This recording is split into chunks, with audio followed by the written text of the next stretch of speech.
Good afternoon, everyone. Thank you for being here. And we continue with the wonderful program that we have, in which I missed half already, but excited to be listening to the rest of it. So our panel today, this afternoon, is opposing anti-Zionism, and we have two sets of presenters, Heidi Matthews and Faisal Bhabha, who will be presenting together on Zionism as racism, tracing international legal discourses from 1975 to 2015. I'll introduce the first speakers. Perhaps I'll introduce everybody at the same time. It might be easier. Heidi Matthews is assistant professor at Osgoode Hall Law School at York University in Toronto, where she co-directs the International and Transnational Law Intensive Program. She researches and teaches in the areas of international and domestic criminal law, the law of war, and law and sexuality.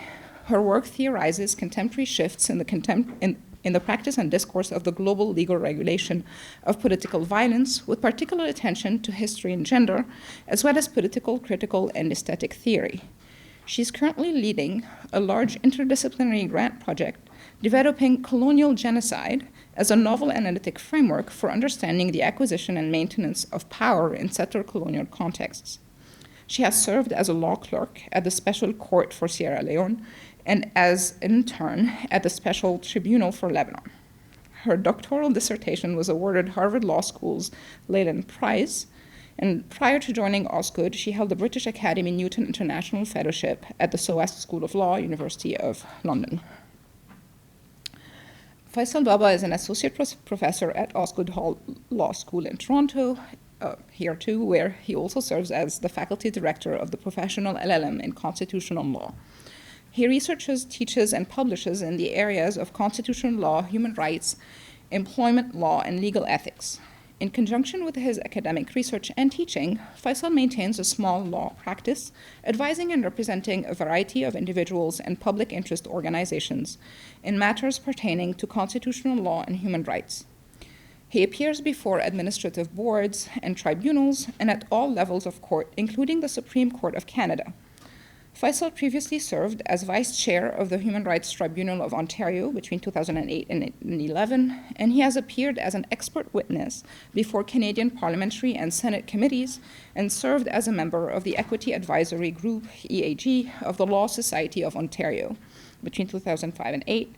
He's lectured in many countries and has lived and worked in Israel, Palestine, and South Africa. Maybe I'll give you the floor, and then I'll introduce Max later. Thank you very much for that introduction, and thank you to the organizers of this conference for having us here to give this paper.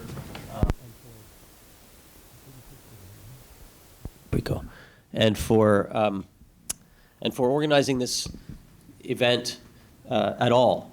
It's so important that we have come together today to have these conversations. So on the topic of the idea of anti-Zionism, history, theory, and politics, I guess we're going to add law to that, and we're just going to take that liberty, given that we are in a law school after all. So there's going to be a bit of history, a bit of theory, and a bit of politics. Mostly, I'm talking about the law today. In 1975, the United Nations General Assembly passed Resolution 3379, which stated that Zionism is a form of racism and racial discrimination. The resolution further took note of the non-aligned movement's political directive, which labeled Zionism as a threat to world peace and security. 4 decades later, in 2016, the International Holocaust Remembrance Association, IHRA, published its working definition of anti-Semitism, which includes a definition and illustrations of anti-Semitism that include, quote, denying the Jewish people their right to self-determination, example by claiming that the existence of a state of Israel is a racist endeavor, and also drawing comparisons of contemporary Israeli policy to that of the Nazis. Both of these examples address the kinds of claims that adherents of Zionism is racism are likely to make and do make against the state of Israel. According to the U.S. State Department, quote, the United States now uses this working definition and has encouraged other governments and international organizations to use it as well. Not surprisingly then, perhaps, the government of Canada adopted the definition as part of its anti-racism strategy in 2019. And in that same year, the Ford government here in Ontario introduced Bill 168, which would have made IRA enforceable in Ontario. It passed second reading in February 2020 with actually no opposition in the legislature. And then suddenly, the grassroots communities affected realized that they needed to take action. And as a result of a successful political campaign, largely led by IJV, working in conjunction with Palestinian and other community partners, were able to stop the adoption of Bill 168.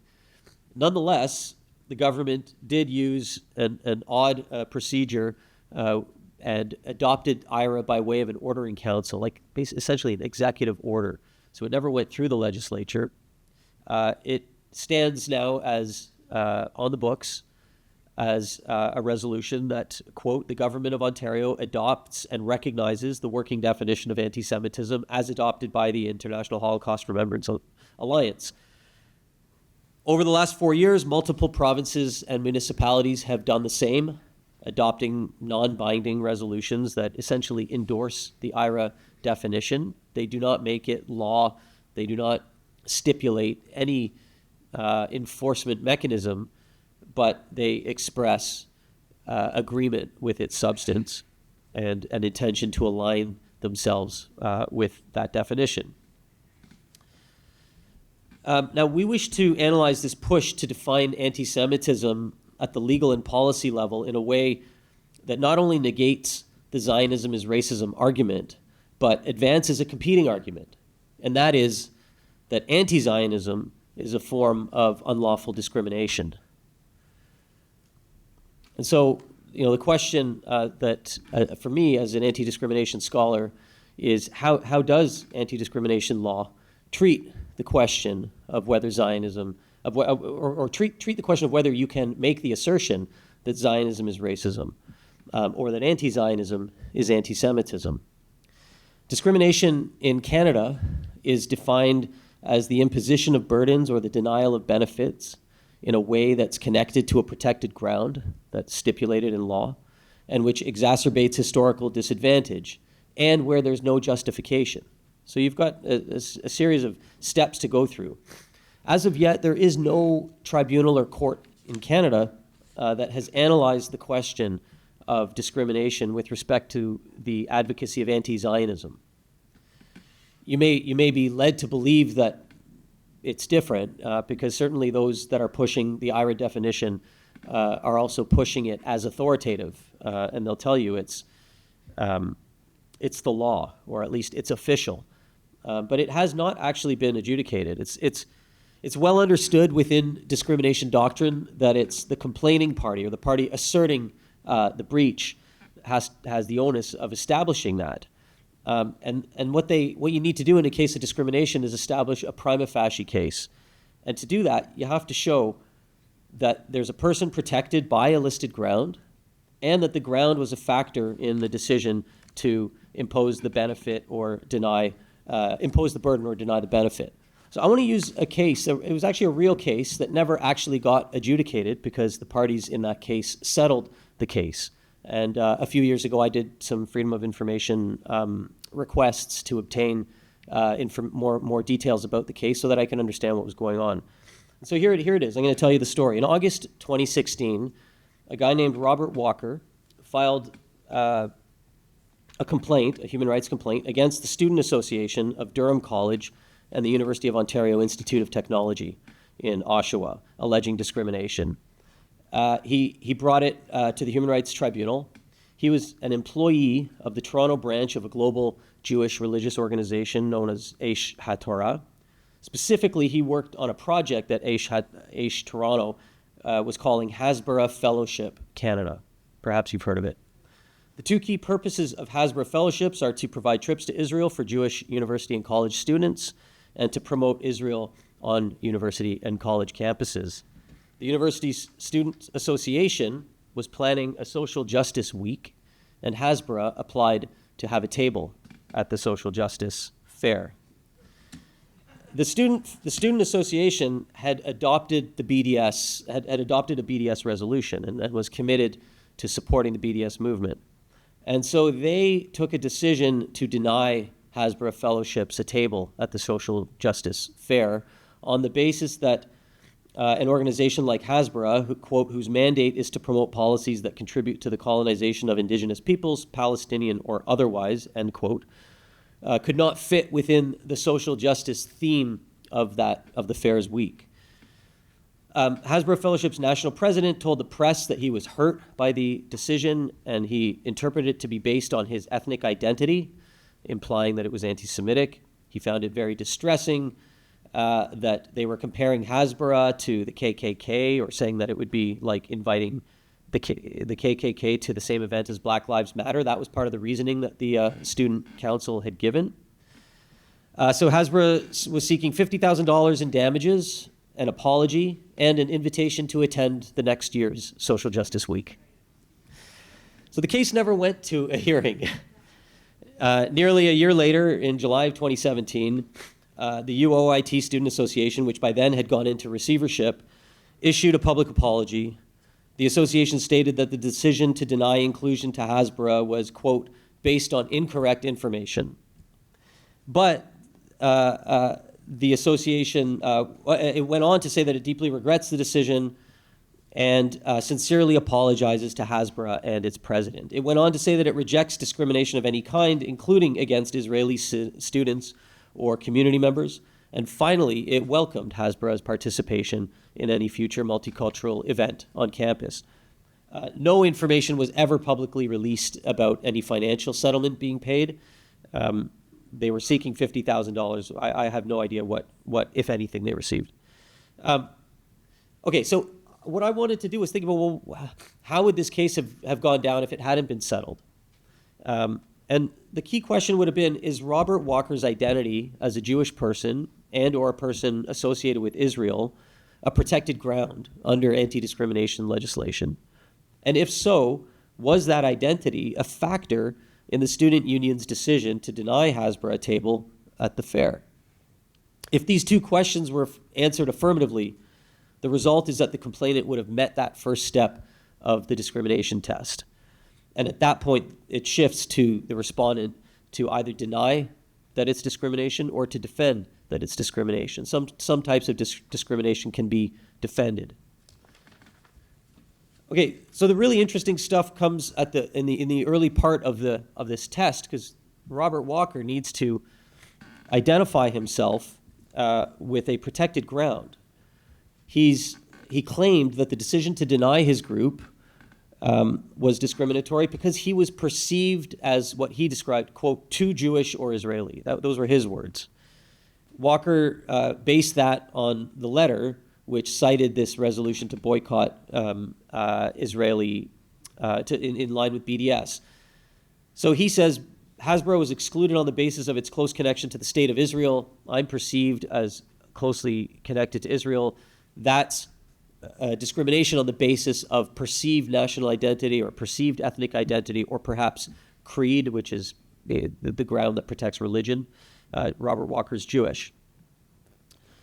He claimed that this policy was, quote, apparently part of a campaign of discrimination known as BDS, which he described as, quote, blatant discrimination targeted at Jewish and Israeli people.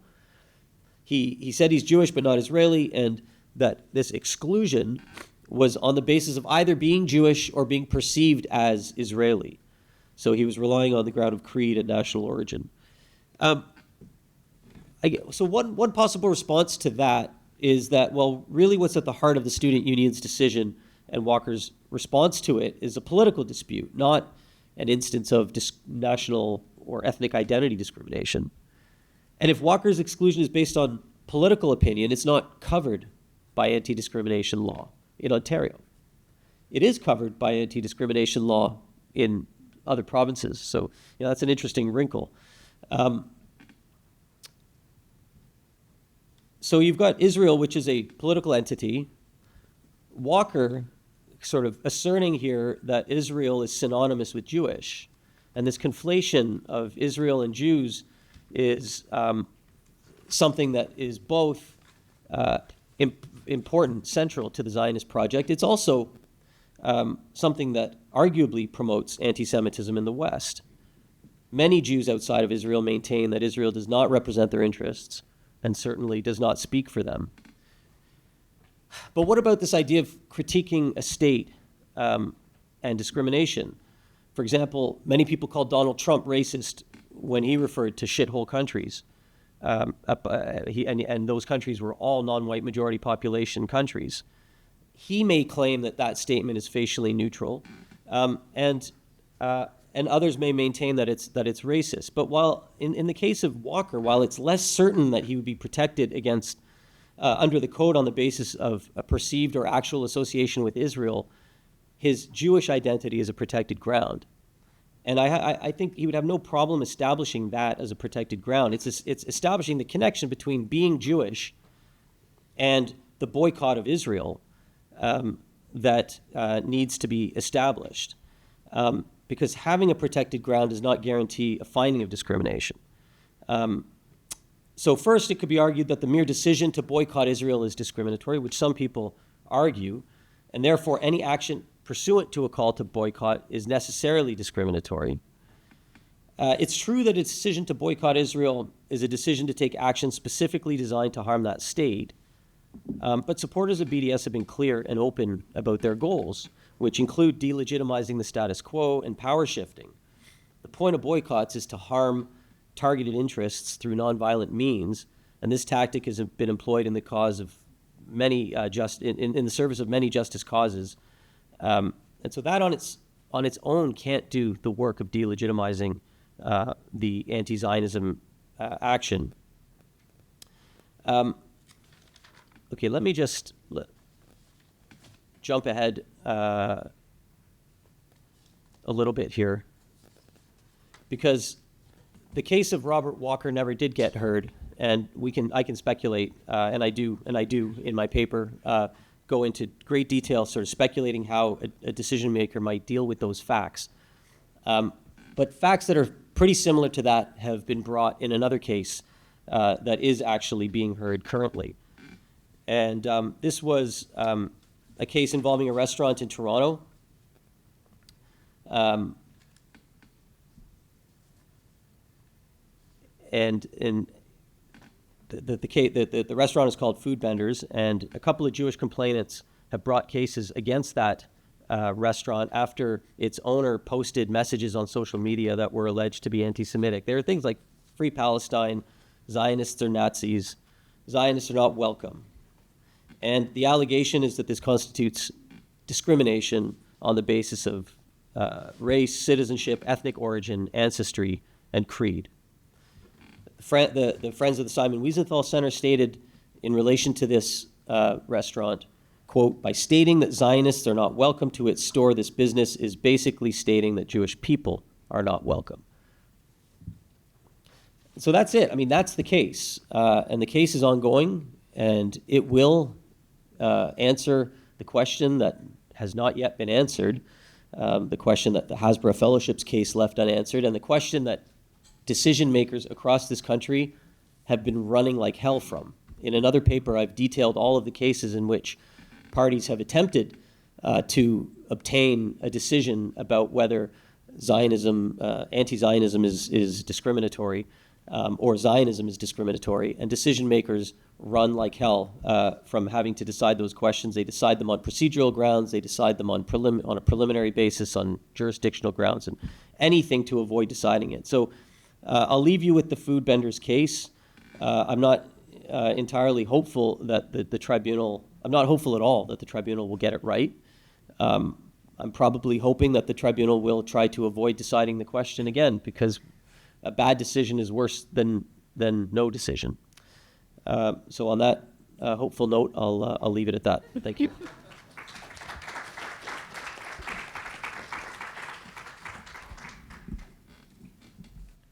So if it's not already obvious, you'll have to forgive us for being a couple of law professors who don't write out their papers and then read them to the group. It's just not what's done. So I like to sort of scratch notes on the backs of napkins and then and see what we can do.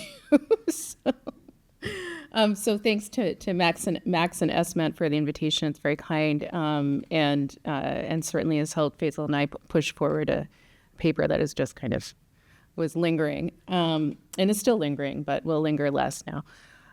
So what I want to do is kind of quickly connect up this 1975 UN General Assembly resolution, right, that said that Zionism is racism, to note that that was later retracted in 1991, right, taken back in order to sort of prepare the ground for the Oslo negotiations. And so we basically, in terms of, international law, kind of, right? So UN General Assembly resolutions, like, they are statements. They're not binding law by any stretch of the imagination, but certainly at the time, a very strong statement by certain sectors of the international community. But we see that move like just a 180 shift over those 20 years. And I think in the 20 years since, and I think we'll have to rename our paper to the extent that it does legal history, just as to the present date. And so I'm going to talk a little bit more about the IRA definition, because it's something that has international purpose, as Faisal's purchase, as Faisal has already pointed out, right? So it's not just something that's relevant in Canada, it's relevant worldwide. But about 7 days ago, the federal government of Canada came down with a handy handbook on the IHRA working definition of anti-Semitism. So I spent some time with this disturbing document and wanted to share some things with you. So much like United Nations General Assembly resolutions, it's, the document is at pains to remind us that neither the handbook nor the definition of anti-Semitism contained in IRA is actually legally binding, but this handy handbook is here to help, exercise power in all sorts of other ways that are nearly impossible to contest or actually make visible on the day-to-day, right? So the idea is that it should influence, law school curriculum, influence what happens at DEDI committees, influence school curriculum, influence police decisions around charging hate crimes and other crimes. The list goes on. Basically, the civil service or anything done with any degree of, and funding, yes, including academic funding, should be very careful to take into consideration whether proposed research, for example, constitutes anti-Semitism in one way or another. So just briefly on IRA, and I'm saying this also because I noticed today, and this might be like a disciplinary thing, probably, I haven't heard the word self-determination, like at all, unless I missed it, and someone should tell me, but I didn't hear the word self-determination, right? So we talked a lot about Zionism and anti-Zionism, whatever, but no reference at all to self-determination. And from the perspective of IRA, right, it's all about self-determination. Self-determination is an international legal concept. It has domestic purchase, obviously, but the whole game is with self-determination. So again, from the handy handbook, tells us the Jewish people's connection to their indigenous homeland, the land of Israel, is the basis for Zionism. The belief that the Jewish people have the right to self-determination in their ancestral homeland. So like lots going on there, clearly. The resolution reaffirmed, so talking about resolution 181, so the partition resolution, right, saying, this is just not true, but the handy handbook says that resolution reaffirmed the historical and ancestral ties of the Jewish people to the land of Israel, underscoring the legitimacy of their claim, right, which is another legal argument around sovereignty, and the importance of their self-determination. The concept that the term Zionism describes dates back thousands of years, blah, blah, blah. Modern political Zionism is built on the historical and religious connection of the land to Israel, leading to the establishment of the state of Israel. Most Jews around the world, while inevitably having diverse opinions on Israeli politics and policies, affirm Zionism as central to their Jewish identity. And in Canada, approximately 91% of Canadian Jews believe Israel has the right to exist. So we've made a series of jumps here, logically and legally. And the right to exist as a Jewish state is the essence of Zionism. So all of a sudden we've got Zionism is self-determination, is the right to exist as a Jewish state. And I just want to point out briefly, and this is from Brad Roth's really excellent piece last year in Europa Ethnica, where he points out that self-determination is not a right, like a freestanding right that floats around to attach to peoples. The concept of a people is notoriously difficult to define in international law to start with, right? So we can have a whole host of really interesting conversations about like what makes a people, including the degree of their attachment to territory, et cetera. But it's not a freestanding right floating around. In fact, it's a form of remedy when the political community or association that a certain people finds itself in is not treating them very well, right? So when it's doing words like apartheid or racial segregation or systematic human rights abuses or genocide or indiscriminate killing or torture or sexual abuse or, whatever. So the way that Brad writes, and I'll just read his statement because I thought it was so great. Brad writes, "It may seem paradoxical to speak in terms of an Israeli Jewish right to self-determination, as self-determination is commonly understood as a remedy for subjugation, rather than as a right of the subjugators. And as it is the Palestinians, not the Israelis, who suffer daily the depredations associated with the denial of self-determination." So the Handy Handbook is very dangerous for a number of reasons, but that sort of puts it in a nutshell. I don't have too much time, but I did want to, again, because we're the legal folk, and not a lot has been said about either international law or self-determination, just to bring up, in case folks want to ask about it or anything, the recent advisory opinion from the International Court of Justice, which came out in July. And this is important because the crux, not all of the case, but really, really the crux of the case, the case was about the legality of the occupation, right?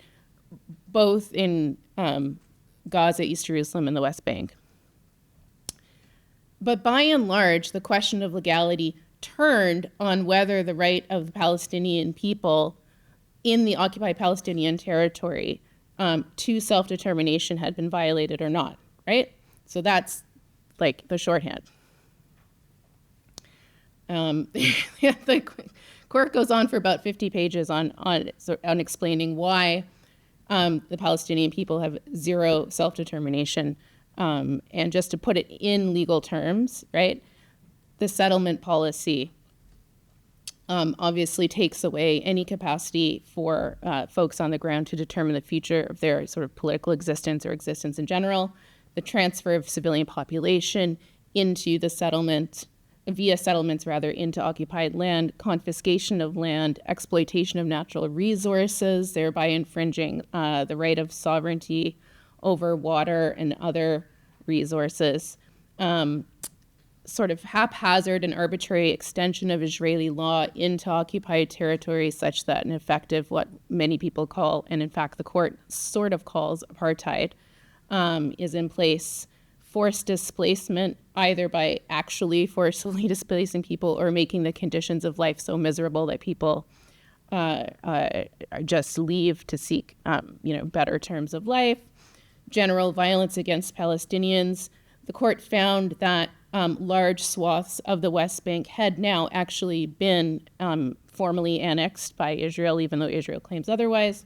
Discriminatory legislation and measures, restrictions on movement, and I could go on. But that's just a way of giving kind of legal framing for the question at hand, namely self-determination, which, again, is apparently the basis for Zionism. So any sort of anti-Zionist idea, I think, simply needs to reckon with how do we do self-determination outside of the context of all of those illegalities, or even the state form itself.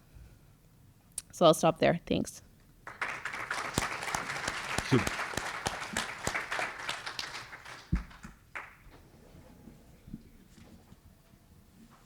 So we turn now to Max Weiss's The Anti-Zionist Idea. And Max is a cultural and intellectual historian of the modern Middle East and a literary translator from Arabic. Most recently, he's the author of Revolution's Aesthetic, A Cultural History of Ba'athist Syria, the co-editor of Arabic Thought Against the Liberal Age, Towards a History of the Present, and the translator of Alawiya Subh's This Thing Called Love.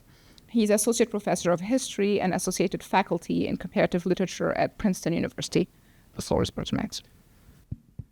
Thank you so much, Nada.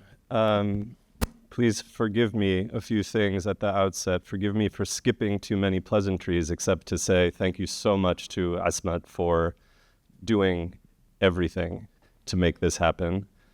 I have a lot to say about how it is that it came to be Asmat's remit to make this happen, and I will say something about that this afternoon, so forgive me for not talking about that now. Thank you so much to everyone who came to present, all of the participants. It's an honor and a thrill to be here with this cast of characters. Thank you all for coming out. Forgive me also, two other things. One, for almost certainly going over the time that I have allowed myself to have. Also, forgive me for reading a bit. I am here primarily as an intellectual historian of the present, although, and this is one of the beautiful serendipities of conferences like this, I am going to masquerade a bit as a legal scholar, but that's too strong. So please permit me to be, if you like, a legal observer. In the concept paper for this conference, I cited the opening phrase of Arthur Hertzberg's The Zionist Idea, first published in 1959.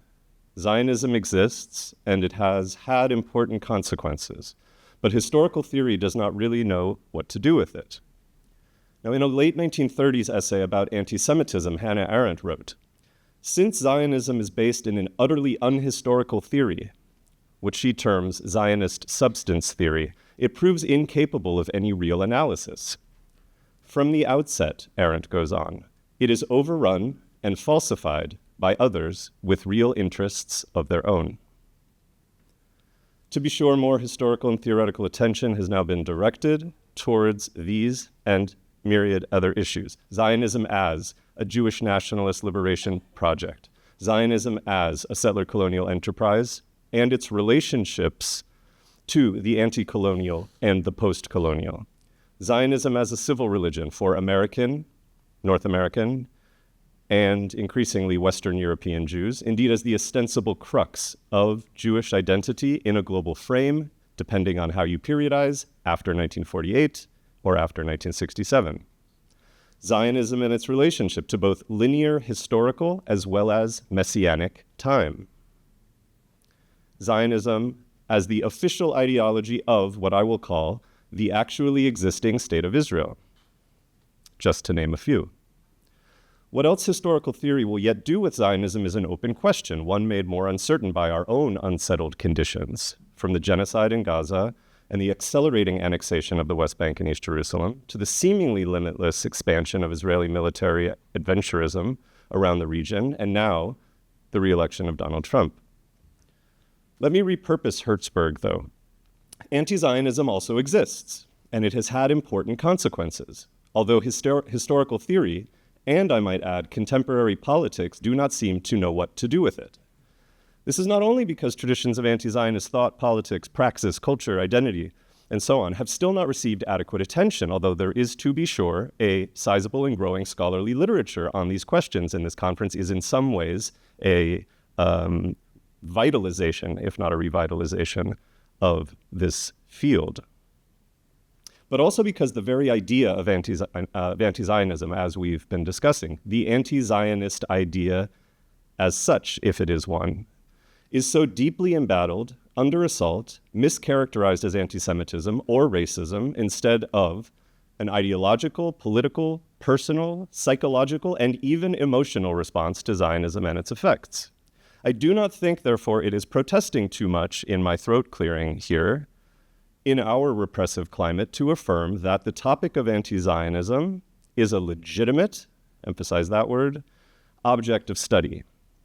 This conference then refuses the notion that criticism of Zionism, critiques of Zionism, even outright rejection wholesale of Zionism are off limits in politics, public life, the university, and perhaps even more important, given the current state of thought policing around the world, in our thinking itself. Arguments from anti-Zionism, and there are many, can and should be made.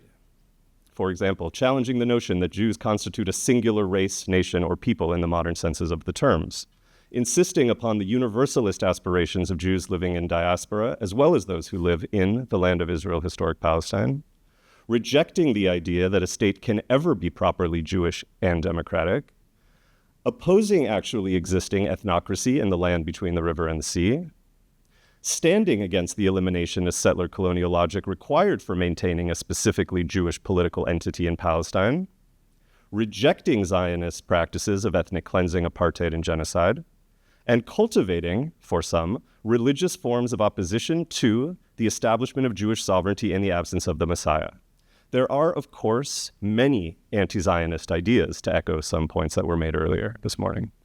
The principled political, personal, or philosophical refusal of Zionism is rarely engaged, though, by Zionist critics, and that is my interest here.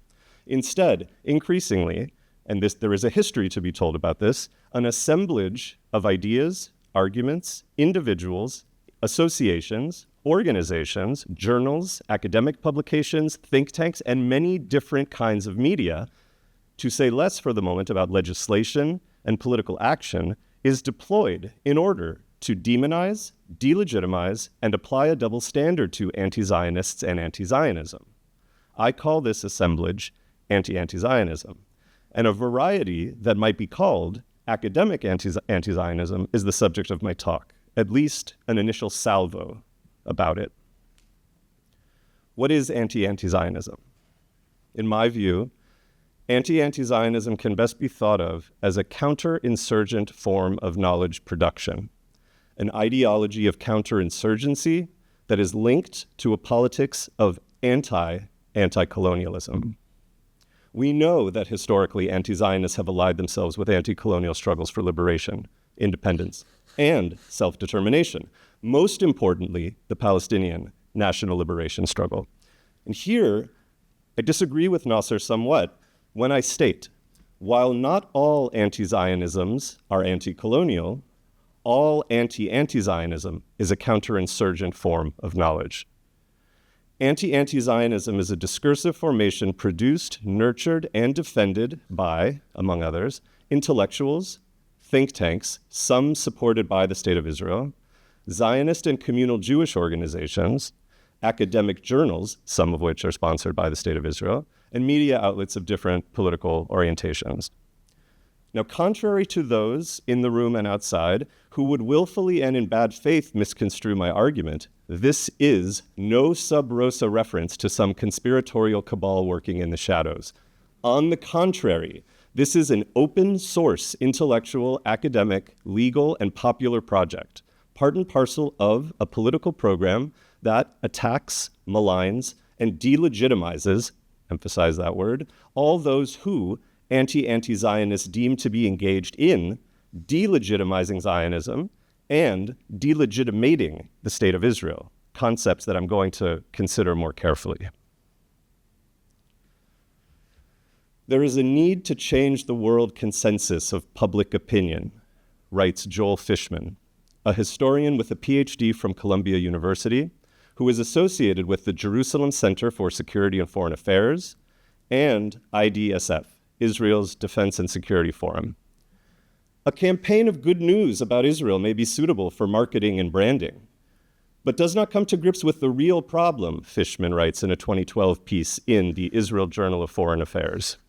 It has wonderful beaches and a great nightlife in Tel Aviv. It is the home of glamorous supermodels and demonstrates a fashionably modern attitude toward homosexuals. While this is heartwarming, even a torrent of such good news will not move elite public opinion, which is comprised of intellectuals, newspaper and TV editors, professors, teachers, clergymen, still quoting, and women, writers of textbooks, and policymakers.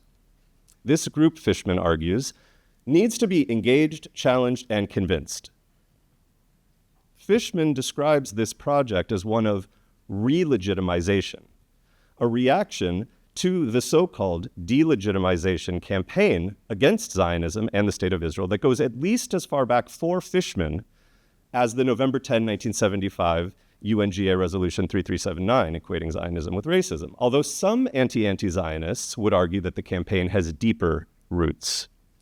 To Fisher, this delegitimization campaign is, quote, the central method of a form of asymmetrical warfare known as People's War, which was successfully employed in Algeria and Vietnam, close quote. I'm thinking now of Daryl's invocation of Tanwin on this.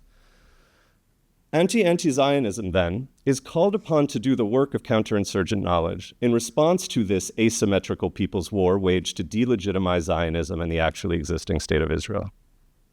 But Fishman's argument is more or less a continuation of a 1984 strategy piece written in direct response to UNGA 3379 by Jewish-Israeli political scientist Ehud Sprinzak. That short article, published in A Forum on the Jewish People, Zionism in Israel, helped lay the groundwork for the discourse on legitimacy and delegitimization that would suffuse anti-Zionism for decades, down to the present, in fact. Sprinzak referred to this delegitimization as a form of dehumanization, ratcheting up the stakes, if you like.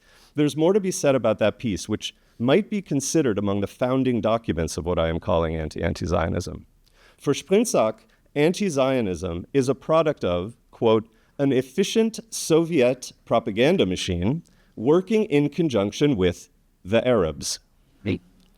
Now, the problem here is that the problem for Sprinzak is that the perception of Zionism as racism and Israel as a racist state, quote, will taint the Zionist enterprise and the State of Israel forever, will now become a part of the legacy of the West, which Sprinzak refers to as our own Western culture, from which we have always drawn our legitimacy and self-assurance. The proper strategic response for Sprinzak is an information program aimed at intellectuals as well as political efforts that would lead to the re-legitimization of Zionism and the State of Israel. Such an information program, then, and you can hear the Cold War language here, should include, quoting, a public declaration drawn up by authoritative intellectuals which, without demanding concrete support for Israel, denounces the linkage of Zionism with racism and describes Zionism as a legitimate, humane ideology of national liberation. Thousands, perhaps even tens of thousands of writers, religious leaders, academicians, and key third world figures, as well as influential non-governmental organizations with large memberships, could be persuaded to sign such a declaration. Sprinzak identifies this declaration as a stepping stone on the way towards what he calls an intellectual consensus opposed to the Zionism-racism campaign. And if that consensus should include prominent figures from the third world, the intellectual left, and the Black community in the United States, it will be hard to resist a moderation of the anti-Zionist stance. And beyond this information campaign, Sprinzak also recognizes the political efforts that must be put into force and coordinated with the State of Israel, and that this, Sprinzak continues, must be the fundamental struggle of Israeli diplomacy and Zionist information work. Remember, continuing with Sprinzak, that the Ministry of Foreign Affairs maintains a large network of cultural attachés and information officers all over the world. The Zionist movement, too, has many professionals who do this kind of work. The Foreign Ministry's executive staff, the diplomats charged with maintaining Israel's relations with other governments and organizations, are constantly involved in information work. If the question of the legitimacy of the State of Israel so goes Schwinsack, is not one with which these people ought to be concerned, I don't know what is.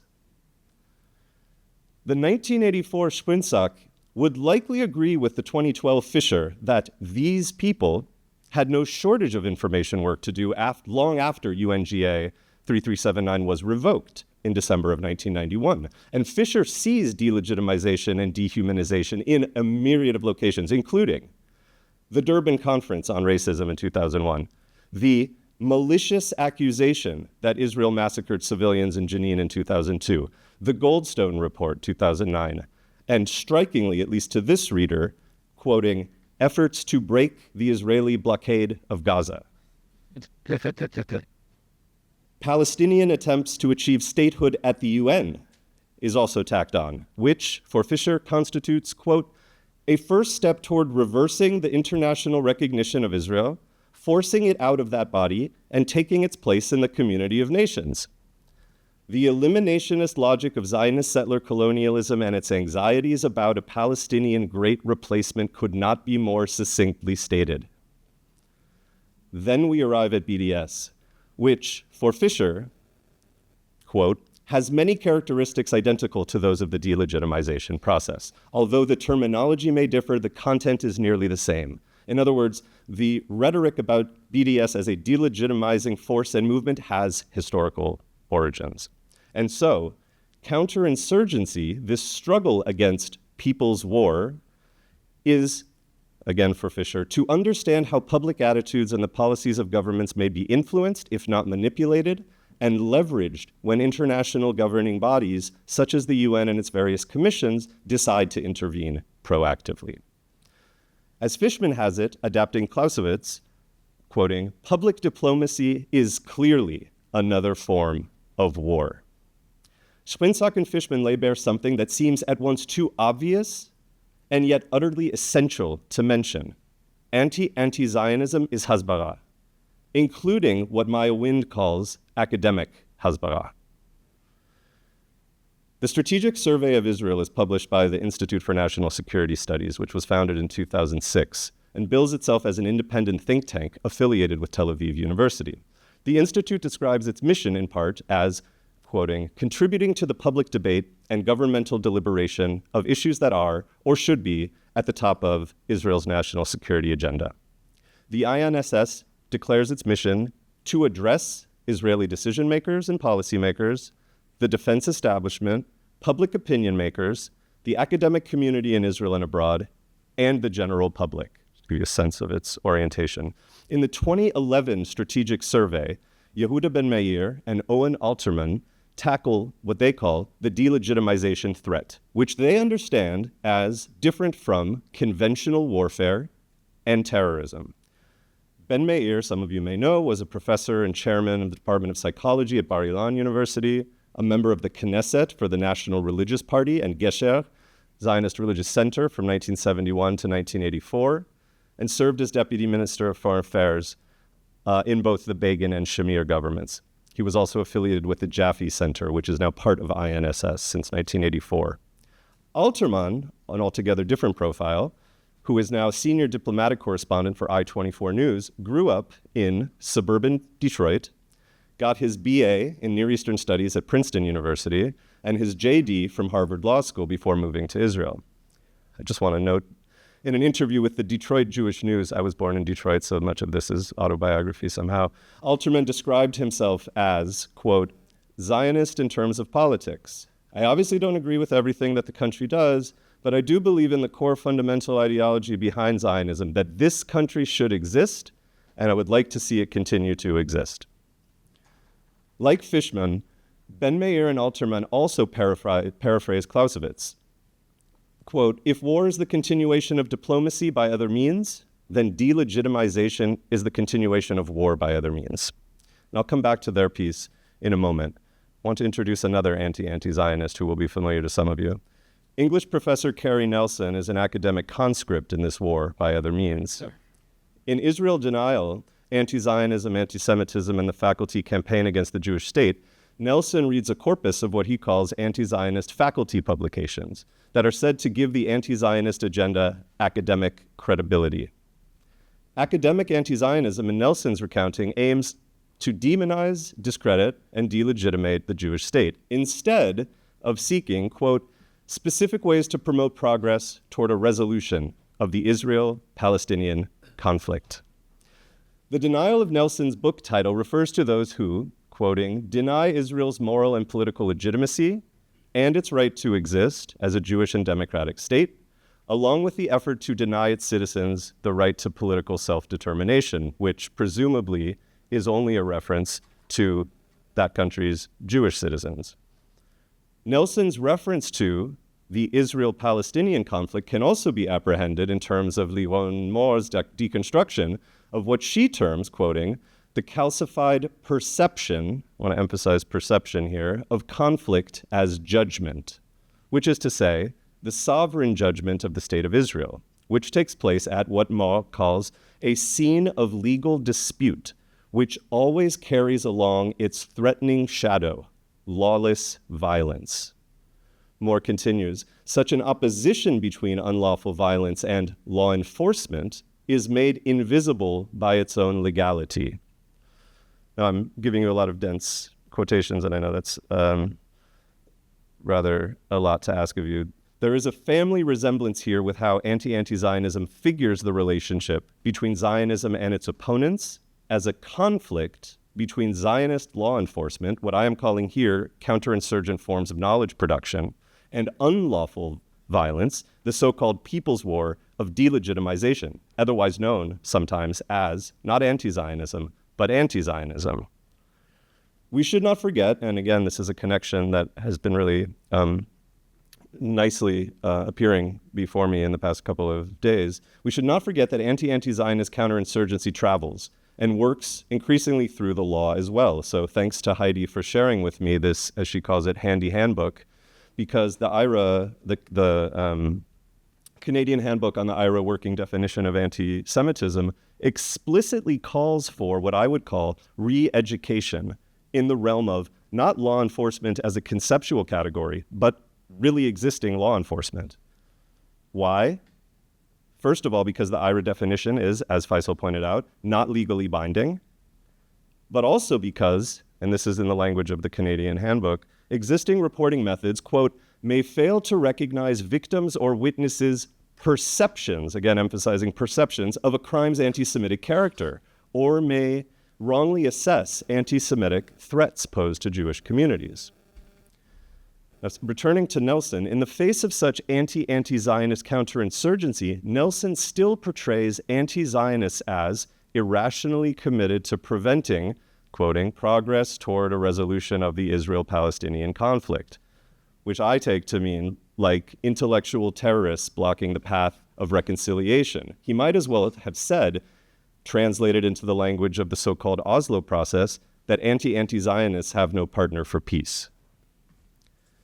Then there are even less subtle, more fanatical versions of anti-Zionism. Sadly, this is something I could go on for several days just torturing you with.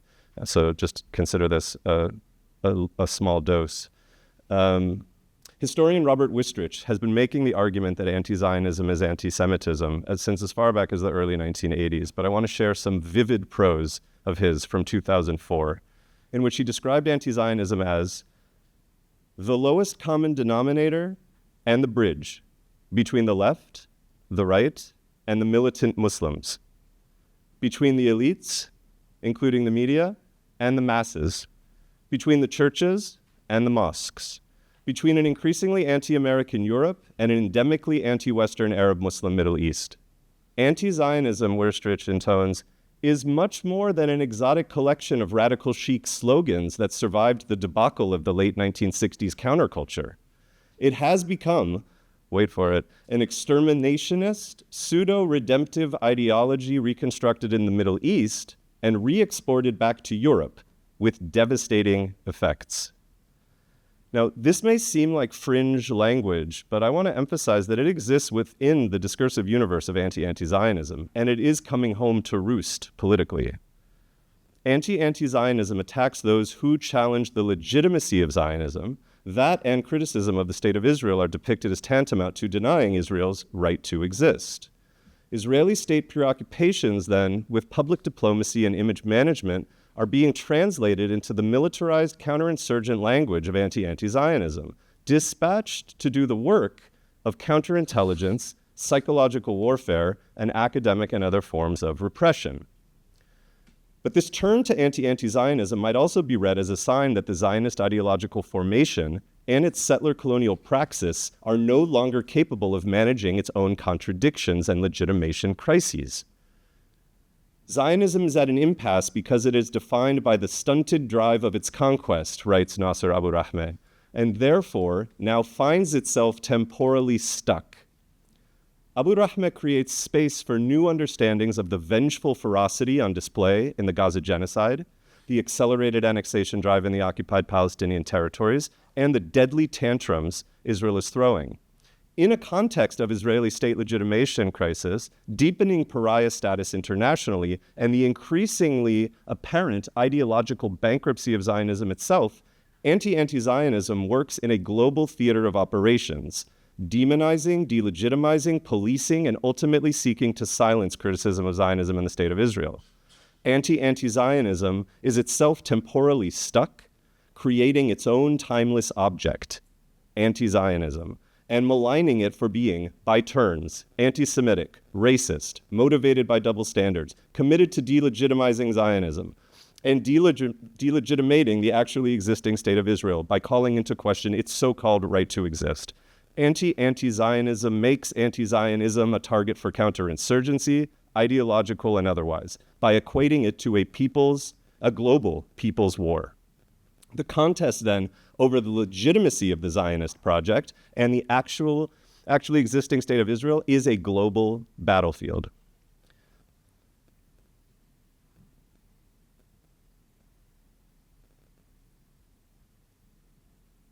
How indulgent are you going to be with me, Nada? Yes? Continue? Yeah, oh, perfect. That's all I need. Okay. I'll cede my time back if that is asked of me. Like Ehud Spinsak and Robert Werstrich, independent scholar Henry Stellman has also been writing about the dangers of anti-Zionism since as far back as the 1980s, and he has hardly revised his arguments in more recent publications, including a 2021 almost entirely recycled article about what he calls the coalescence of anti-Zionist ideologies, published in the journal Israel Affairs. For Stellman, anti-Zionist thought appears as a unity, which is forged through nefarious academic conferences and political meetings that give anti-Zionists the, quote, opportunity to mingle, compare notes, exchange tips, enhance their collaboration, and learn from each other about successful tactics and strategies, close quote. Israel Affairs, the journal, was founded in 1994 with King's College historian Ephraim Karsh as editor-in-chief. Arthur Hertzberg was also on the editorial board.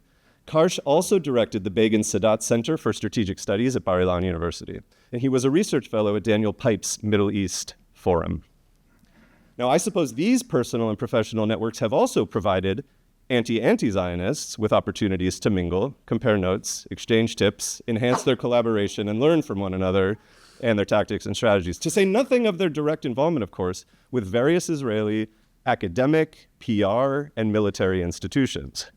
Now, I'm building on the work, of course, of Maya Wind, who has convincingly shown how a dense network of relationships connects, and Gil Eyal and others going back, who have been talking about the connections between scholarship and the Israeli state.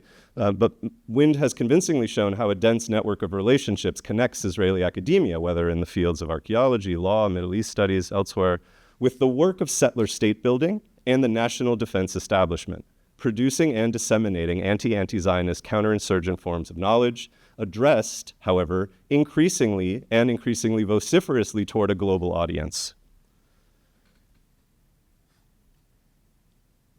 Now, what I want to do before concluding, and I fear I'm going to go even beyond the indulgence of those 10 minutes, is to talk about the contemporary intellectual history of the concept of legitimacy.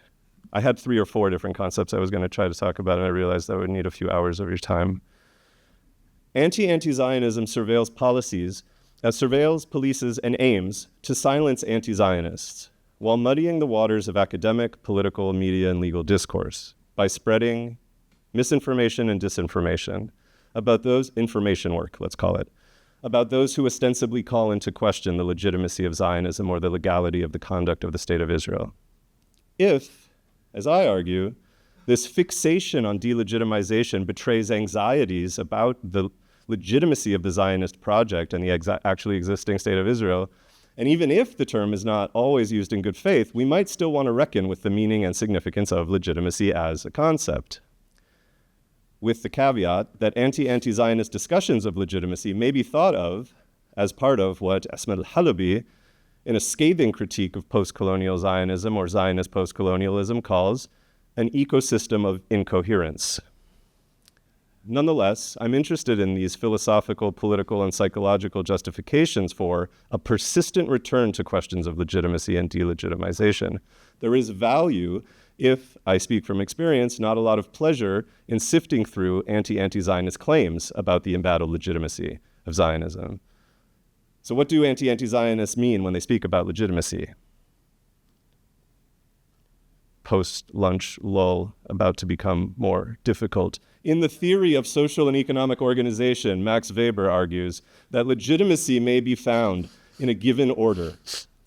Social scientists have developed this understanding in various ways to think about ideologies, regimes, and states, in order based on one or more of the following grounds. 1, tradition, a belief in the legitimacy of what has always existed. 2, affectual attitudes, especially emotional. 3, rational belief in its absolute value. Or 4, because it has been established in a manner which is recognized to be legal.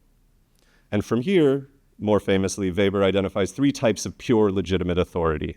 Legal authority, which is rational, rests on a belief in the legality of patterns of normative rules and the right of those elevated to authority under such rules. Second, traditional authority, which rests on an established belief in the sanctity of immemorial traditions. And finally, charismatic authority, perhaps the most familiar. The only form of legitimate authority that seems to matter for anti-Zionists, in global terms anyway, is that of legal authority. And the legitimacy of rational legal authority is not granted by individuals to states. You correct me if and when I'm wrong. It is authorized by the international state system, i.e. the UN, of which Israel has been an existing member state since 1948. To make sense of what I am perceiving as a category error in anti-Zionist rationality, wherein legitimacy is understood otherwise, I find John Shar's gloss on Weber's conception of the legitimate helpful, to reframe our thinking about anti-Zionist obsessions with legitimacy. Legitimacy for Shar, quoting, is almost entirely a matter of sentiment. Followers believe in a regime or have faith in it, and that is what legitimacy is. The faith may be the product of conditioning, or it may be the fruit of symbolic bedazzlement. But in neither case is it in any significant degree the work of reason, judgment, or active participation in the processes of rule. This sort of conditioned legitimacy, which might also be thought of in terms of obedience or compliance, just 2 terms that might come to mind, has less to do with Weber's conception of legitimate legal authority and everything to do with the work of thinking about, judging, participating or not participating in, and perhaps also perceiving the international legal order. This, I would argue, is a constant and perhaps purposeful category error made by anti-Zionists in their understanding and deployment of legitimacy. Shar continues, people do not attribute legitimacy to authority because they recognize its claim to a foundation in some principle or source outside itself. This point might help us to understand why anti-Zionist anxieties about the legitimacy of Zionism and the actually existing State of Israel are not only confusing legitimacy on the one hand as a subjective moral principle, Shar's matter of sentiment, or Weber's affectual attitudes, with, on the other hand, the legitimation of states that can only be realized through international law, but also, at the same time, disavow the premises and the consequences of international legal discourse itself. In this sense, the turn toward legitimacy is a dodge. Yeah, I'm wrapping up. I'm actually just getting started, but I'm wrapping up. In this sense, the turn toward legitimacy is a dodge, an obfuscation, and a strategy for hamstringing anti-Zionist critique. And I call this a legitimacy trap that redirects the conversation away from questions of law, justice, and the political rights of the Palestinian people, and into the murkier and therefore more hazardous terrain of moral judgment and sentiment, or what some people at lunch were calling the feels. Returning to the 2011 Strategic Survey of Israel, we can track the influence of this counterinsurgency doctrine and its information work when Ben Meir and Alterman point out that the Israel occupation forces, not their term, has become much more acutely aware than civilian agencies of the need to devote more resources to containment and defense against allegations of international law violations. Their military strategy should be matched by what the authors call a soft power campaign, a highly sophisticated, professional, and coordinated response. So, with origins in the 1980s then, but truly coming into its own in the early 2010s, anti-Zionism is, and I'm reaching my conclusion now, thank you for your indulgence, is an estimable and well-resourced assemblage of ideas, arguments, individuals, associations, organizations, journals, publications, think tanks, and different kinds of media. If anti-Zionism is Hasbara, it is also a counterinsurgent form of knowledge production that comes in both Israeli homegrown and globally outsourced varieties. It is an ideology of counterinsurgency waged against the anti-Zionist people's war. And I think a proper reckoning with these ideas is necessary in order to properly situate the challenges, struggles, and possibilities for anti-Zionist organizing, theorizing, and expression today. Now, there is like 3 more paragraphs of conclusion, but I'm going to skip to the last one just so I can enjoy what hopefully will be the end, yeah, unless people start walking out or throwing eggs or worse. Yeah, I'm just going to end because it makes me laugh, so this is for me.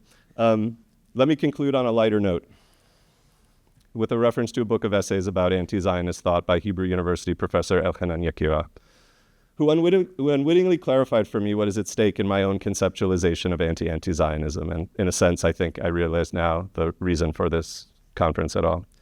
I did not set out to debate this is Yakira. I did not think when I started writing this book, and those of you who are interested, the book is called Post-Zionism, Post-Holocaust. Some of you may know it. I did not think when I started writing this book, and I do not think now, that Israel, the Zionist idea, or we Israelis need offer any apologies. Thus, I did not set out to debate the protagonists of this book, be they Parisian Holocaust deniers, so-called post-Zionist Israelis, or New York professors. The unapologetic Zionist left, Yakira's own term to describe himself, is more interested in attacking what he calls illegitimate criticism of Zionism. Anti-Zionists are obsessed with questions of legitimacy, the legitimacy of sentiment, I'm arguing, and not law, tradition, or charisma. Yakira ends his book by stating, "There is not much point in talking with the anti-Zionists. What I am trying to do is talk not with, but about anti-Zionism." The point is well taken, and I would close by echoing Yakira. While the systematic study of anti-Zionism as a counterinsurgent form of knowledge production and an ideology of counterinsurgency is only in its infancy, what I have tried to do here preliminarily, and what I hope this collective research endeavor that we're embarking upon here today, is not only to take seriously intellectual, philosophical, and historical forms of anti-Zionism, be they Jewish, Palestinian, or other, but also to talk not with, but about anti-Zionism. Thank you.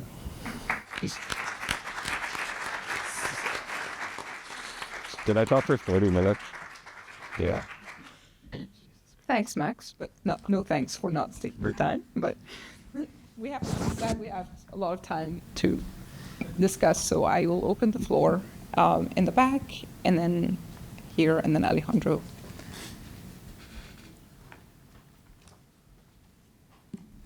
Thank you. I have a question to Faisal Bhabha and Heidi Matthews regarding these resolutions now passed that tied to IRA definition. Now, as you mentioned, all of them, they're not laws, they're not legally binding. I assume that they're not enforceable. And my suspicion is that because the reason why they are not legally enforceable or they're not laws is that because they're not going to pass the legal test. So that's why they sort of state in that ambiguous, space. So my question is that these resolutions, if they're adopted by institutions, let's say university adopts the handbook as part of their anti-racism policy, or the police starts training their members with this handbook, or as you mentioned, the funding agency ties the funding to the handbook. What is the challenge? Is there a legal challenge? Are these enforceable? And what's the challenge? The reason why I'm asking this question is that because the German situation comes to my mind, right? Not the recent resolution, but a couple of years ago, German parliament passed a resolution tying anti-Semitism to IRA definition. It was not legally binding. It wasn't a law. But then it actually became a sort of de facto enforceable policy. So every single state-funded institution now uses that resolution to deny funding. All the speaker cancellations are based on that resolution. And I'm not familiar with the German legal landscape, so I never understood why there was no legal challenge to that resolution when these cancellations were happening. But if a similar scenario happens in Canada, which seems that is the political strategy, then what is the challenge to this? Thank you. Well, you've hit the nail on the head. I mean, that's exactly what the point is. It's a global movement, which began with the adoption of the IRA definition, and then at the national level is to push it to be adopted as a non-binding resolution, and then to be used. And the handbook spells it out. So the handbook talks about. I mean, I laugh, right, because it's framed as offering assistance to those of us in legal education, right, so that we can better educate our students with a guide as to how to teach them about anti-Semitism or anti-Jewish discrimination as a doctrine. In terms of how can it be challenged, it's a challenge because there isn't a law that can be taken on its face, and so it's a much more insidious problem, and you'll have to challenge individual decisions as they come along through the access to judicial review or appeals, whatever in the specific context of that decision, whatever avenues are available. There has been some movement to organize in the community to be able to do that, because I mean the other word that Max didn't use, or maybe the one word you didn't use in your presentation of all the many words you did, was lawfare, and that's what's going on here. And I was leaving it to you. Well, I mean, it's a complicated concept because the accusation is made is that Anti-Zionism is a form of illegitimate warfare. War by other means, that human rights activists are deploying human rights laws as a form of terrorism, essentially, to delegitimize Israel. And so the Lawfare Project in the U.S. Takes that name as a way of fighting back against anti-Zionism. So the Lawfare Project in the U.S. really embodies the anti-Zionism movement, at least at the legal advocacy level. And so what you now have is a response to that with the sort of counter lawfare outfits like one that Heidi and I are involved with that was founded in Toronto in 2020 called the Legal Center for Palestine. And so, we're assembling cadres of lawyers that are ready to address each of those decisions as they're taken because, and it's already begun. So just last week I was advising a group who probably wouldn't mind if I were to share their story, but I won't just because I haven't sought permission. But let's just say like a community organization that holds a big event, and they had recently platformed anti-Zionist Jews, and they came under pressure by the local Jewish Federation in conjunction with CJA, and they're pushing. Basically, it's a textbook case of what's being prescribed in the handbook. by platforming these people, you're harming the Jewish community, you're violating Canadian, they don't say Canadian law, but they say this goes against policy. We're going to report you to Heritage Canada. They're going to cut your funding, and you're going to cease to exist. And we're seeing this in multiple settings.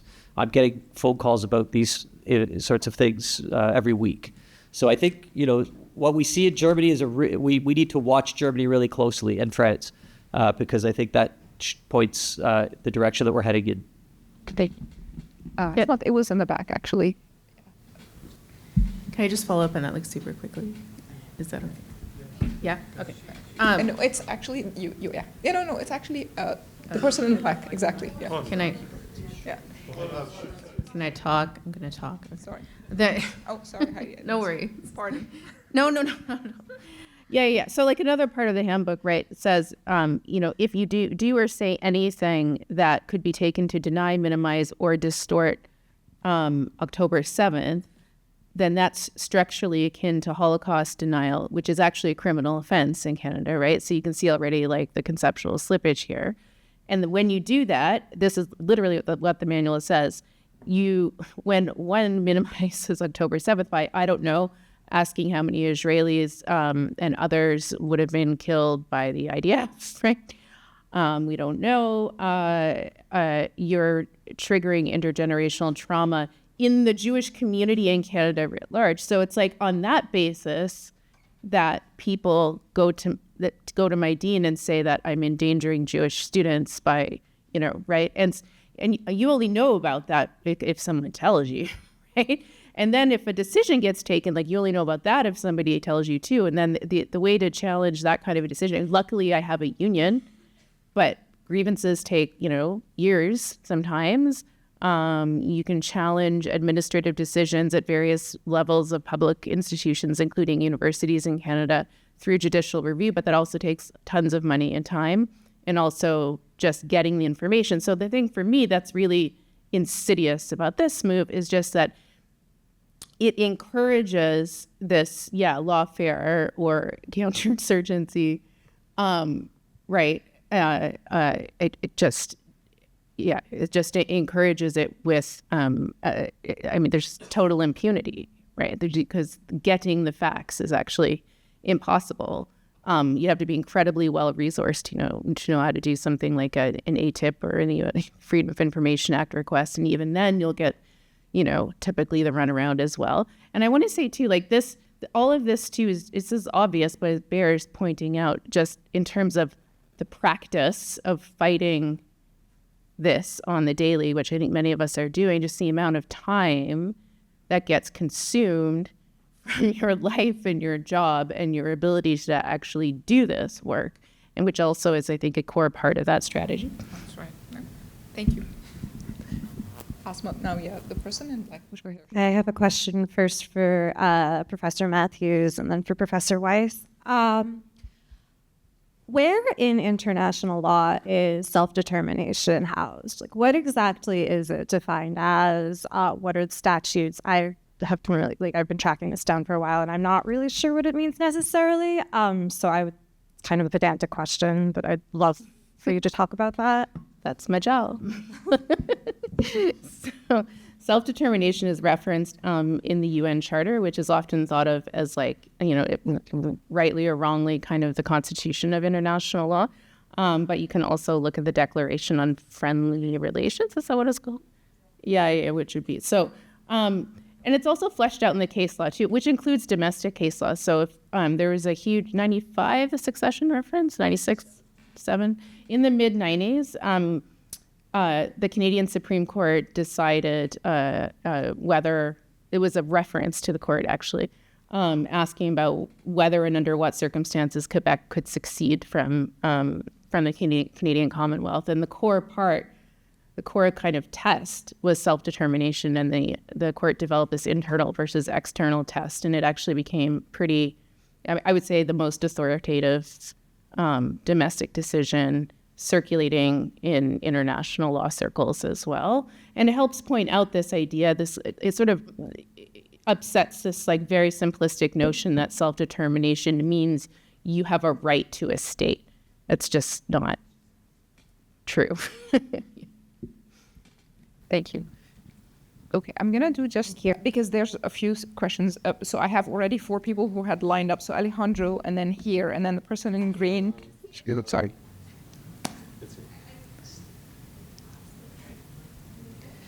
So I'm gonna do Alejandro first. Okay, so I can just talk loud. And thank you for this wonderful panel. My question is louder. Okay. My question is to Max. Sandy, we're passing you the mic. Okay. Thanks so much. Hello? Okay, so my question is to Max. Thank you for the wonderful paper. I'm just interested in the part about legitimacy, and maybe it's in one of the missing paragraphs, but you laid it out as the anti-Zionists are mostly worried about legal authority. And I wonder if it isn't the specter of the right of return of Palestinians, especially given the demographic imaginary that is well known to exist in Israeli politics. Can I just speak? Yeah, because I have it's connected. That's the whole point. That's what gives me the authority to do this.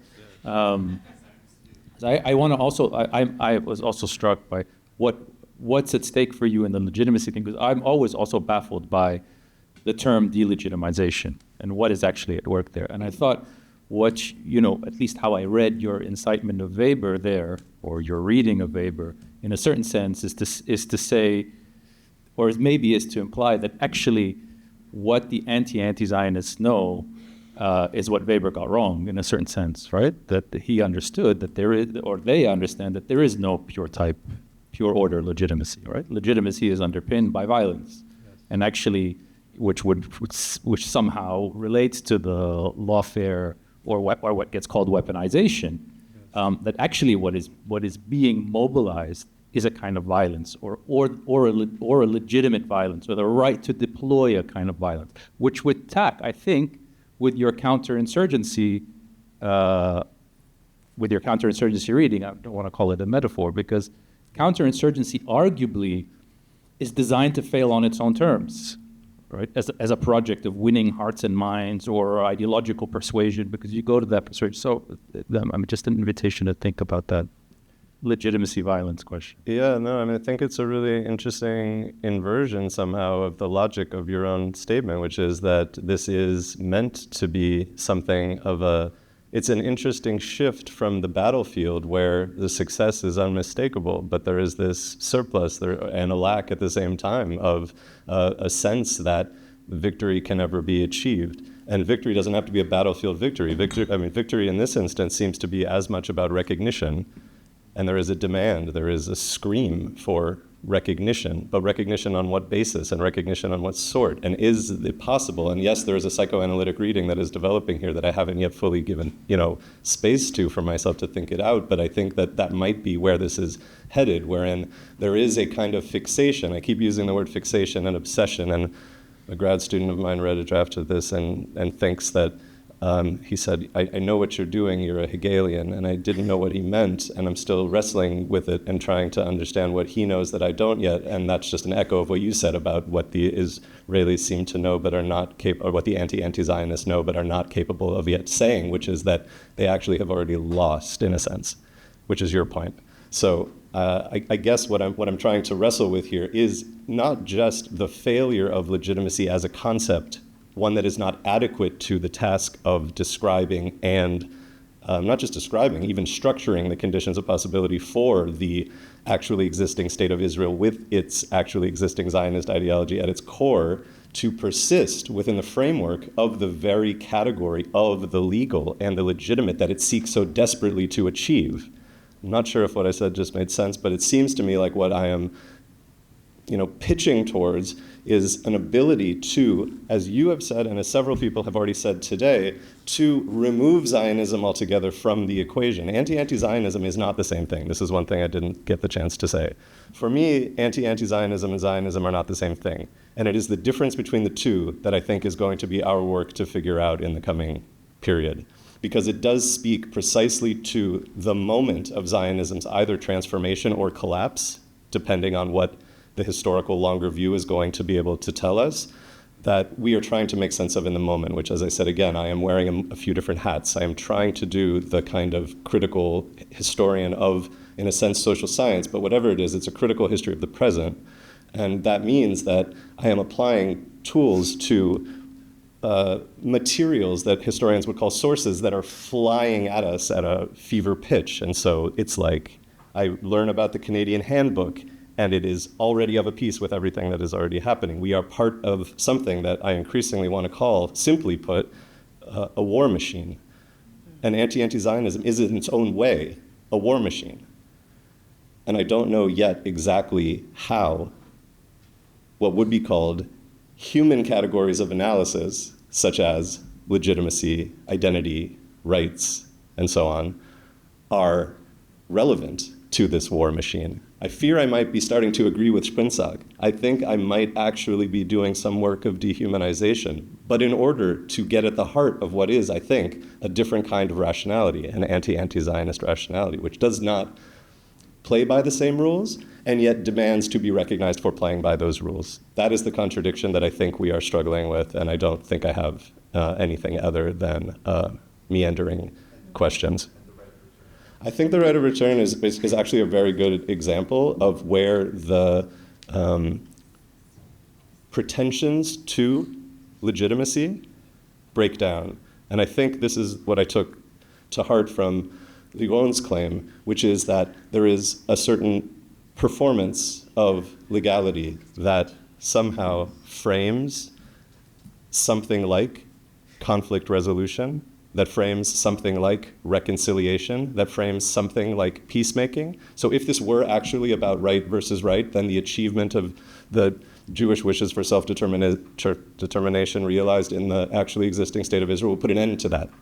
But it doesn't, because the specter of a Palestinian right of return enshrined in an international legal regime that the state of Israel is constantly disavowing, even as it demands further recognition of its righteousness among the nations, is precisely the contradiction that it cannot think itself out of. So the remainder there is the right of return. And in fact, much of this, and I appreciate Faisal's point, I did not mention lawfare partly because I wanted to consider whether we could frame many of these processes, and indeed like many of these apparatuses, the legal, the political, the academic, as being themselves part and parcel of this larger assemblage. I'm not sure that's the right term. I know it rubs people different ways, but whatever it is, it's something I don't have words for exactly yet, because it is happening simultaneously at so many different registers, working sometimes in lockstep, sometimes not. But the short answer to your question is, yeah, I think the right of return, the disavowal of the right of return is in some ways premised upon the refusal of anti-Zionists to wrestle with their own actually existing illegitimacy. Okay, I'm going to do something, sorry, because we don't have a lot of time. I'm going to take 3 questions and another round of 3 questions. So the first 3 questions are here and the person in green and you. And then the second round will be the person in the jacket and then Asmat and then So please, I hope I didn't miss somebody here. Speaking of contradictions and irrationality, and the performativity of legality, I have a layperson's question about the lawfare of anti-Zionism, and it kind of falls in between those presentations. So if no one has answers, that's fine too. But I have noticed that a lot of the policies of this anti-Zionist lawfare on my campus, for instance, are made by law experts and yet are full of holes. Like, they don't make sense legally. So for instance, we are not allowed to wear masks with the intention of concealing our identity. But, this is a ridiculous, mens rea. Like, how can you ever prove one's intention while wearing a mask? Or we're not allowed to speak about political issues that are outside of our expertise. Similar kind of gray zone insanity. And I can keep on naming those ridiculous policies, but that's not my point. My point is that they feel intentionally vague, intentionally not coherent, so that they could be applied whenever convenient. And so I was wondering if you were encountering that as well, just kind of Max more generally with the anti-Zionist lawfare, and whether this is happening. I want to say kind of in Canada in general, but also with the era. Thank you. Yeah. I'm going to ask you to just be very concise in your questions and answers.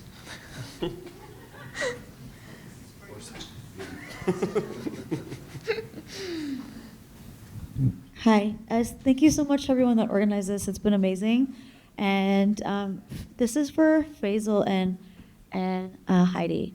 I just was wondering, so I'm not going to say where I worked, but I lost my job last year, over a year ago, for speaking up about Palestine. It was in a public institution. I'm not going to get too detailed about it, but lots of people lost their jobs. Lots of people have been harassed, whether it's in the Toronto District School Board or any other institution or ministry, all throughout Ontario, all across Canada, and I think across the world this is going on, right?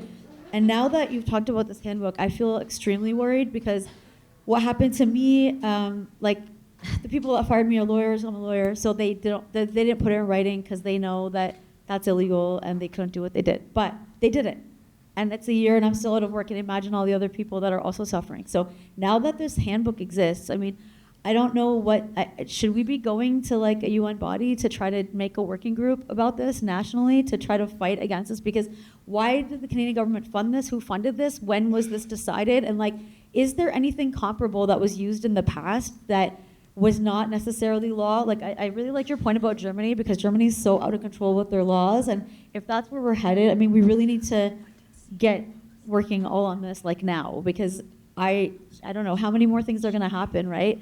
And can we use this new definition that's been accepted, like the government just a few days ago, I think, accepted a definition of anti-Palestinian racism. So how can we now bring that to bear? Like, do we need to make our own handbook and like get them, like what do we need to do? Is this the war of the handbooks, or how do we get at this? Because I'm feeling super frightened, like even more frightened than I was the day I got fired. So thank you. Yeah. So the person in green.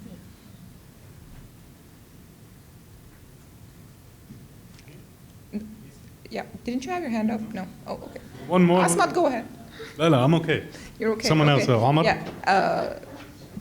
No, there was somebody else. Who's next? Who's next? I did say who was next. That's enough questions, actually. We'll do. Go ahead. You go. Yeah, but I thought that someone was here. But Omar, you can go ahead. No, let's do three. Bassett has also his hand up. Just a quick question thank you for the panel. Faisal, you said that the people who have to kind of make decisions on the law are running away from this. Can you just say a little bit more about this in terms of some of the internal discussions that you hear around how they want to, how certain figures who will have decision-making power settle and make law around this? Certain debates that are maybe happening that we're not privy to, in part because after October 7th, you had law firms in Toronto racing to issue statements condemning attacks, right? I mean, these are happening in law firms at down on Bay Street, right? So I'm asking you a legal community question, I guess, more than anything else, and if you can kind of explain a bit more what you're hearing. Thank you so much.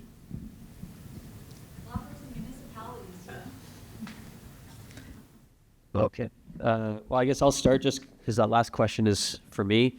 And it kind of relates to the other question. So what I meant about decision makers that have the power or the authority to make decisions that are law don't want to be deciding the question of whether Zionism is racist or whether anti-Zionism is anti-Semitism.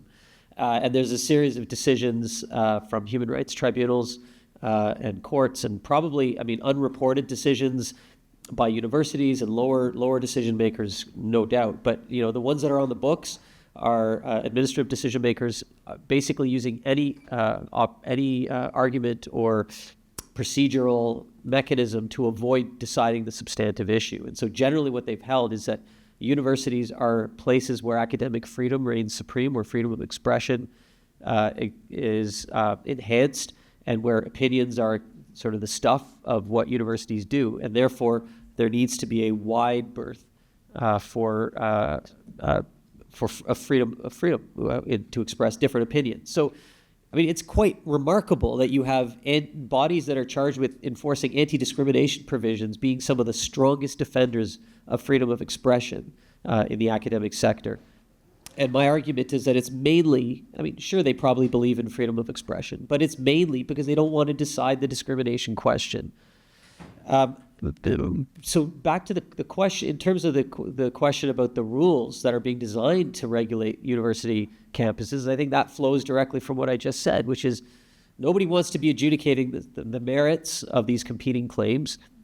Everybody wants to cash in on symbolism. And so the statements that we saw after October 7th from law firms were seen at the time, I think, as zero cost, it's politics. Virtue signaling.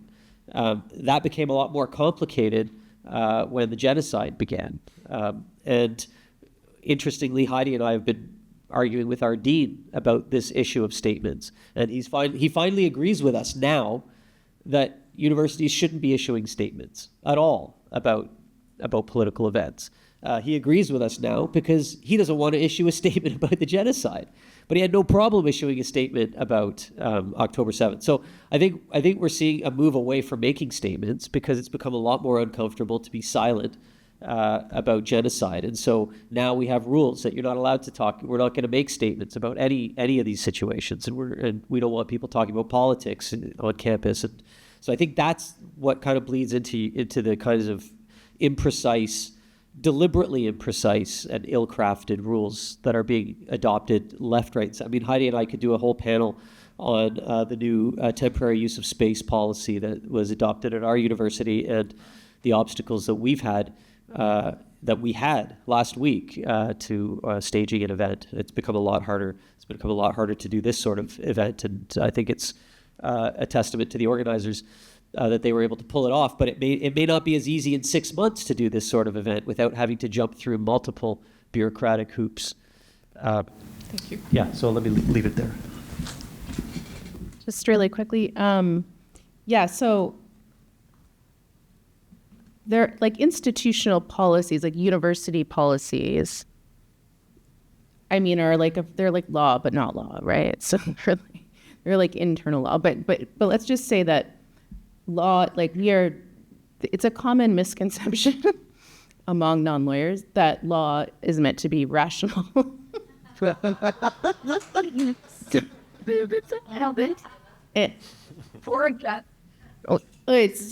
that stuff, and so it's just power, and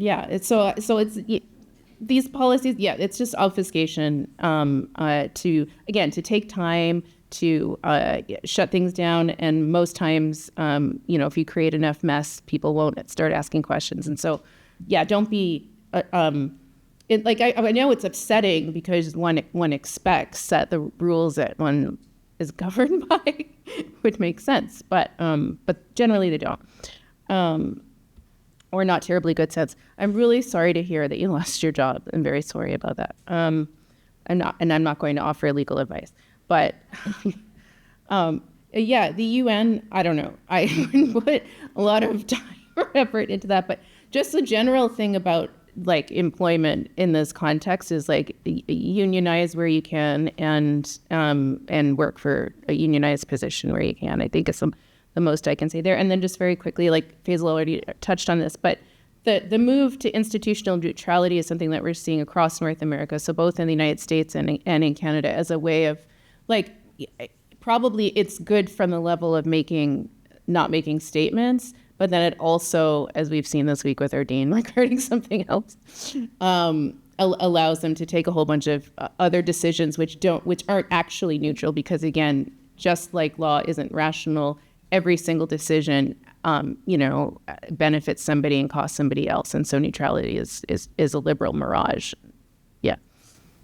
Do you have anything? Just a quick word. I mean, at the risk of turning liberals into good and bad liberals, the president of Princeton University is a sponsor of the idea of institutional restraint and not institutional neutrality. And there is a discussion happening among university presidents about the significance of that difference. I'll just throw that out there and say that those who are interested in academic freedom seem to be particularly focused on this as a possibility for the university to continue to play some kind of a public role. Just to add that there's gradation there. I love Leon's question, and it's exactly the thing that I am struggling with. It is not easy to wade through this volume of BS and not sometimes start to wonder whether you are dealing with people acting in good faith. On the other hand, it is worth my time, and I think Esmad would agree, since he is involved in a very similar research agenda, to use the skills of the critical intellectual historian in order to take people at their word and try to sift through this body of knowledge and to put it to different critical apparatuses tests. So, incoherence, stupidity, aggressive flooding of the zone, yes, all of these things are happening, but how and why? What is the ecosystem of incoherence is exactly the terrain upon which we have to meet these anti-Zionists. So let us, come, let us go, as the expression goes. Maybe should I end it here? Yeah, okay. Thank you, everyone.